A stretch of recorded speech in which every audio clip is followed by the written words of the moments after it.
Opis, ndugu yangu, unaonekana kuwa mwenye afya siku hizi. Na ni chakula kipi cha ajabu unachoweka mbele yangu? Hiki sio chakula cha Wababeli. Ishuma, nimebadili jinsi ninavyokula na Mungu ninayemtumikia. Nami ni mtu mwenye furaha na afya tele kwa sababu hiyo. Kwa nini umefanya hivyo? Niambie ndugu, kitu gani kilikufanya ufanye mabadiliko hayo? Kama ujuavyo, miaka michache iliyopita mfalme wetu Nebukadneza wa Babeli aliushambulia mji wa Yerusalemu na kumshinda mfalme Yehoyakim wa Yuda.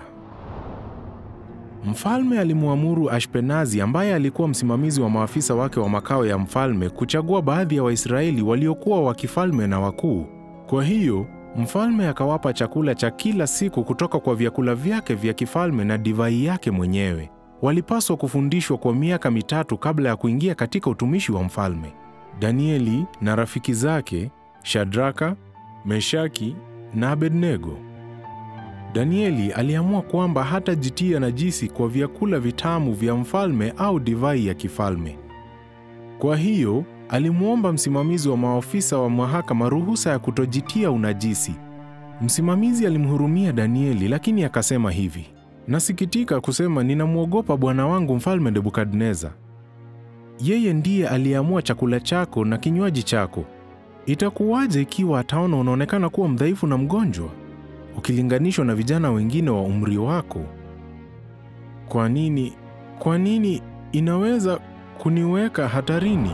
Ndipo Danieli akaongea na mkuu wa gereza, ambaye msimamizi alikuwa amemweka kulinda Danieli na rafiki zake. "Tafadhali, bwana, unaweza kuwajaribu watumishi wako kwa muda wa siku 10 kwa kutupa mboga na maji ya kunywa tu.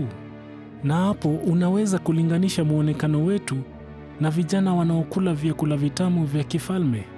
Kisha utushughulikie kulingana na yote ambayo wewe umeona." Kwa hivyo mkuu wa gereza alisikiza pendekezo lao na kukubaliana nalo na kuwajaribu kwa siku 10. Mwisho wa siku ya 10 ikaonekana kwamba Danieli na marafiki zake walionekana bora zaidi kulinganishwa na vijana waliokula chakula cha mfalme. Kwa hiyo mkuu wa gereza akaondoa vyakula vitamu na divai kutoka kwenye vyakula vyao na kuwapa mboga. Mungu aliwapa Danieli na rafiki zake maarifa na akili katika kila aina ya fasihi na hekima. Danieli pia alipewa uwezo wa kipekee wa kuelewa na kufsiri maono na ndoto. Wakati uliowekwa na mfalme Nebukadneza ulipotimia, msimamizi aliwaleta Danieli na marafiki zake mbele yake. Mfalme alipoongea nao, hakupata miongoni mwao mtu kama wao. Hivyo wakaingia katika utumishi wa mfalme, na mfalme akaona kwamba wao walikuwa na nguvu na akili mara 10 zaidi ya waganga wote na watu wenye maarifa katika ufalme wote. Opis, mimi pia nimesikia hadithi kumuhusu Danieli, lakini sikuziamini. Unawezaje kuamini hadithi kama hiyo isiyowezekana? Naelewa kwamba hadithi hii ni ya kweli, kwa sababu mimi ndiye niliyekuwa askari wa gereza ambaye alikuwa msimamizi wa Danieli na rafiki zake. Ni mimi niliyewajaribu na kuona muonekano wao kuwa mzuri kuliko wengine wote. Niliona jinsi Danieli alivyotaka kuwa msafi kwa Bwana Mungu wake, na jinsi Mungu wake alivyombariki kwa hekima na ujuzi zaidi ya wengine wote, kwa maana hakuwa mwingine kama wao. Kwa sababu mimi mwenyewe nilimjaribu Danieli na nikaona jinsi alivyofaulu, nikachagua kufuata Mungu wake. Na nimejifunza jinsi ya kutojitia najisi katika maisha yangu mwenyewe. Ninaamini kwamba jamaa yangu yote na mimi tunafaa kwa hilo. Sote tuna furaha kwa kuwa tumejifunza kuhusu Mungu wa Danieli.